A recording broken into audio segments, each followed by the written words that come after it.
Look at that vehicle. No doors, no roof. Twin machine guns bolted to the back. Jerry cans stacked on the hood, parked in the middle of a desert that will kill you in 2 days without water. The United States Army called it a quarter-ton utility truck. The men who drove it called it the Jeep, and the German generals who fought against it called it the best weapon America now. Here is the thing that nobody talks about. Germany had their own version, designed by Ferdinand Porsche himself. Air-cooled engine, elegant lines, comfortable seats, purpose-built for the desert and the Russian steppe. Their propaganda called the American Jeep a toy car, built by an unserious nation, not even worth comparing to German engineering, and then German soldiers got their hands on one. They didn't destroy it. They didn't abandon it. They painted a German cross on the hood, and they fought to keep it.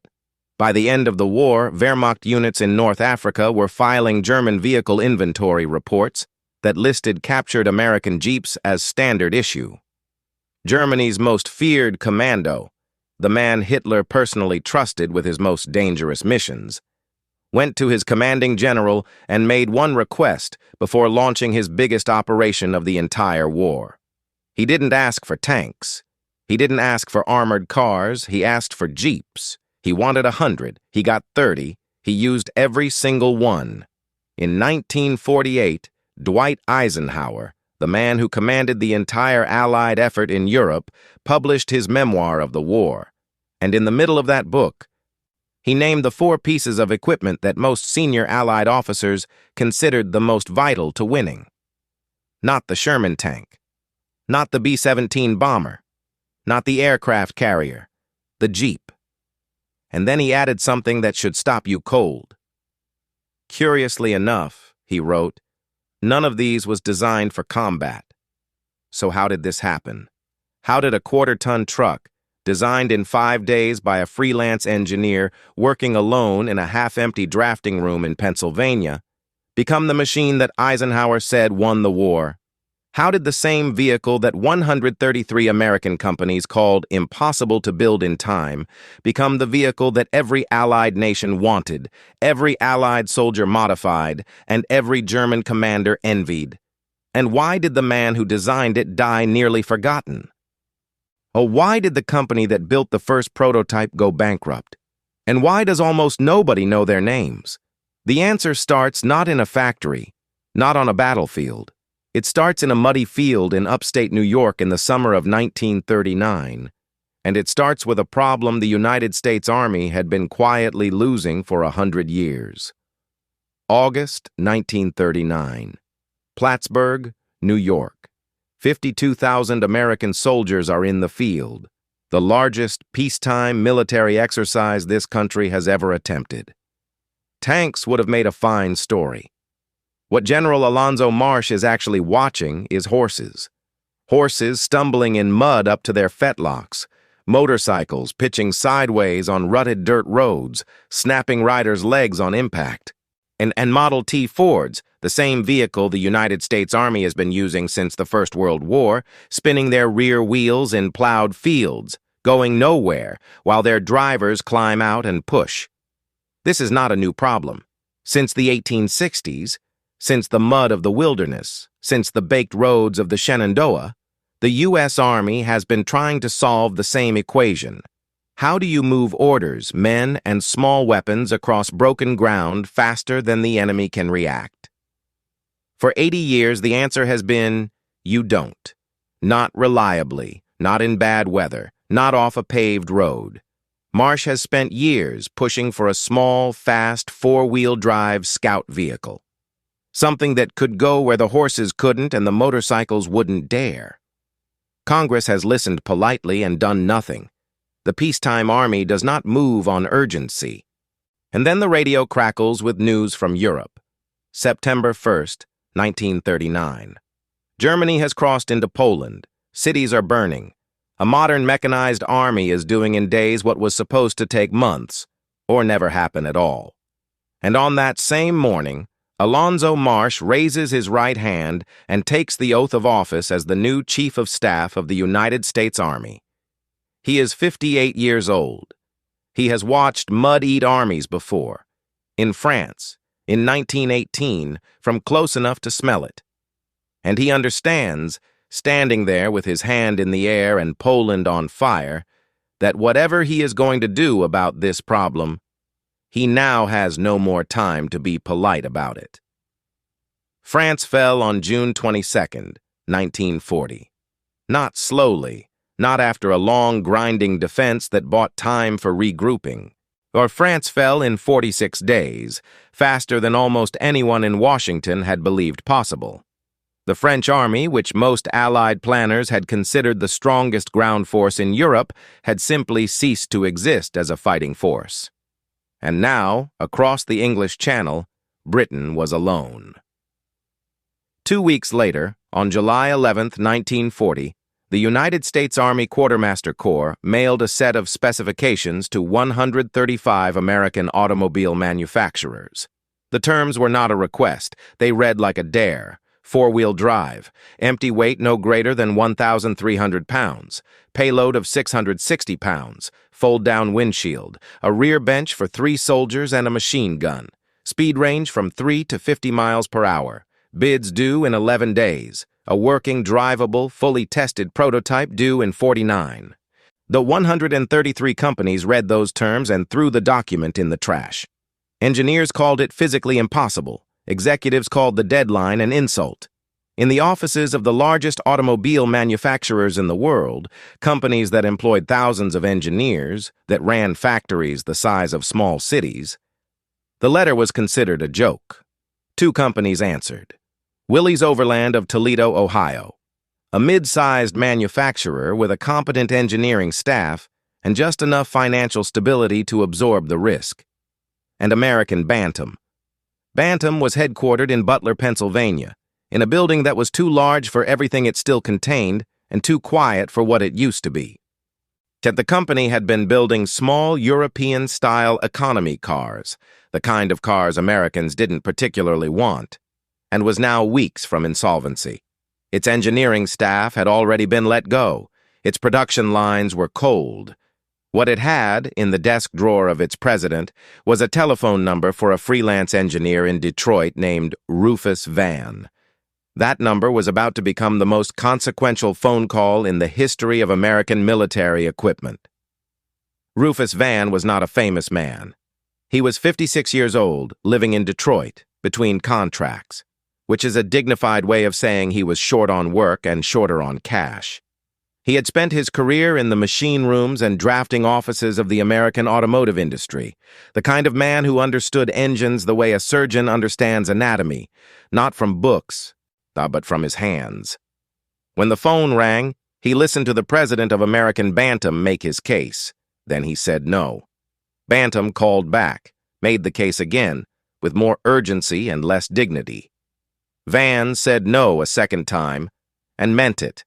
49 days to design, build, and test a vehicle that the entire American automobile industry had just declared impossible was not a proposition for a man of 56, working without a safety net. Then a different voice came on the line. Prescott Dunn had recently stepped down from the presidency of General Motors to take charge of all U.S. Army procurement. He was not a man who called freelance engineers personally. He did it this once. He told Vann that the country needed him, not the Army, not Bantam, the country. Vann got in his car and drove east. As he arrived at Bantam's drafting room, nearly empty now, most of the desks abandoned, the silence of a company that had already begun to accept its own ending, and he rolled up his sleeves. He had less than a week. He worked through Wednesday night, through all of Thursday. By Friday afternoon, July 19, 1940, the basic layout drawings were finished. The suspension geometry, the wheelbase, the transfer case placement, the folding windshield, the rear bench wide enough for 3 soldiers and a machine gun. Friday evening, Rufus Vann went to the movies. He finished the cost tables and supplier lists over the weekend. Monday morning, he and the Bantam plant manager loaded the documents into a car and drove them to Camp Holabird, Maryland. In 5 days, working mostly alone in a room that smelled of abandonment and old blueprint paper, our Rufus Vann had designed the Jeep. He would never receive a patent. He would never receive a royalty. He would be dead before most people learned his name. September 23, 1940. The Bantam prototype pulls through the Camp Holabird gate at 30 minutes before the deadline. It had driven the entire 250 miles from Butler, Pennsylvania under its own power. Bantam could not afford to put it on a flatbed truck and ship it, so it drove. And it arrived.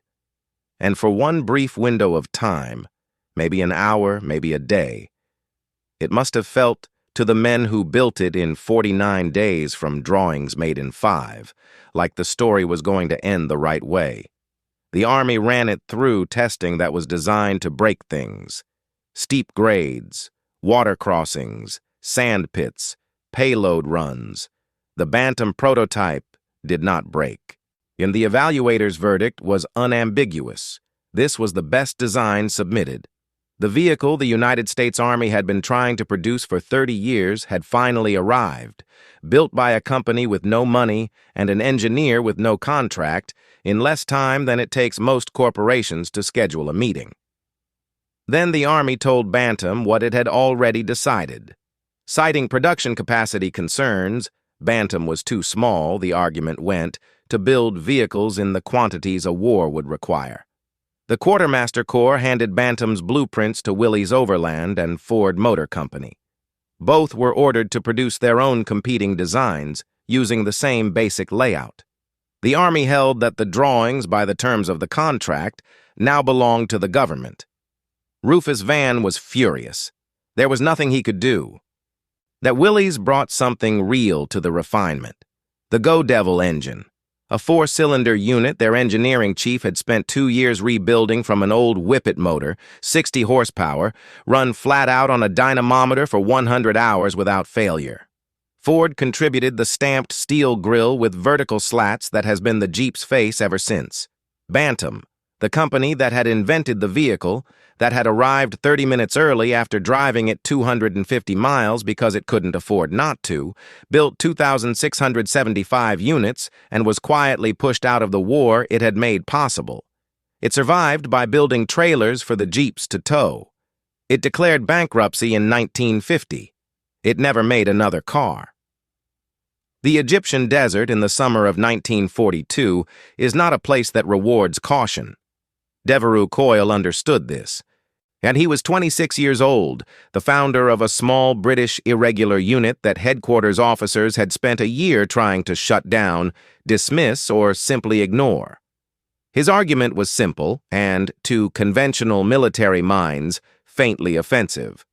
Small teams of trained men, attacking German airfields by surprise, could destroy more enemy aircraft on the ground than the Royal Air Force could destroy in the air. His superiors had doubted him. The numbers had not. When the first consignment of Jeeps arrived at his unit in the early summer of 1942, Coyle walked around them twice. Then he got to work. He stripped them down to bone. Off came the windshields. Off came the bumpers, the handholds, anything that added weight without adding purpose. In their place, twin Vickers K machine guns, bolted to front and rear mounts, 4 guns per vehicle, originally designed for aircraft, capable of firing over 1,000 rounds per minute. The cargo beds were loaded with jerry cans of fuel, water condensers, ammunition, and incendiary bombs designed specifically to ignite the fuel tanks of parked aircraft on contact. On the night of July 26, 1942, 18 modified Jeeps rolled out of a forward hideout on the northern edge of the Katara Depression. No headlights, 50 miles of open desert between them and the target. They navigated by stars. The target was Sidi Hanaish, the Luftwaffe staging base that kept Rommel's panzers supplied with fuel and ammunition. Without it, the Afrika Korps stopped moving. Coyle knew this. So did the German guards. What the German guards did not know was that 18 Jeeps were already crossing the dark toward them. When Coyle fired the green flare, 72 machine guns opened fire simultaneously.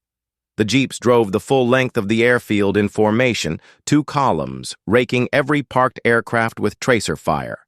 In approximately 15 minutes, 37 Axis aircraft were destroyed or damaged. Bombers and transports that could not now fly fuel to Rommel, ammunition to the front, or reinforcements to the line. 1 British soldier was killed. 1 jeep was disabled. The vehicle that did this, that rewrote the rules of special operations warfare in a single night in the Egyptian dark, was the same vehicle that German propaganda at that very moment was calling a toy. In that same desert on the other side of the wire, and the German army was driving something beautiful. The Volkswagen Type 82, the Kübelwagen, had been designed by Ferdinand Porsche, and it showed. Bucket seats that actually fit a human body. An air-cooled engine in the rear that ran clean and cool in desert heat, a sloped front end shaped to deflect sand rather than collect it. Compared to the Jeep's bare steel frame and fold-flat windshield and general air of having been designed by a man who was in a very great hurry, the Kübelwagen looked like the product of a civilization that took engineering seriously. In 1943, American engineers got hold of a captured example and spent several weeks taking it apart. Their verdict was careful and precise.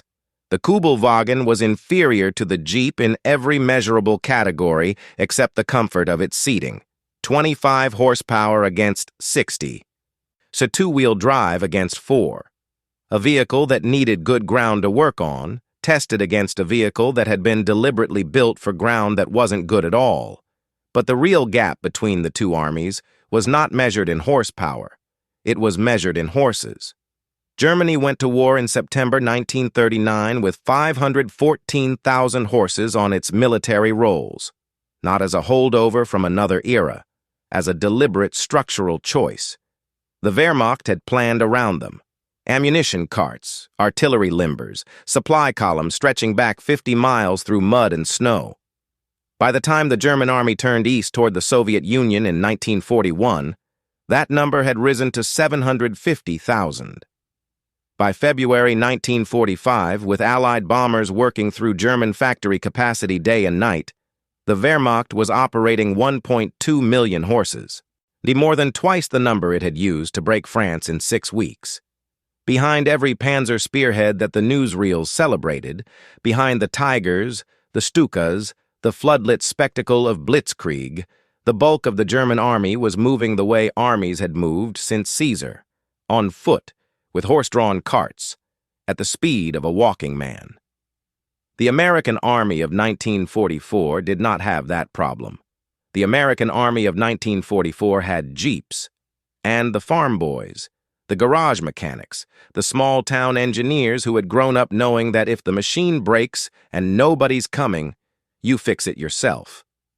Nobody sent instructions. That is worth saying plainly.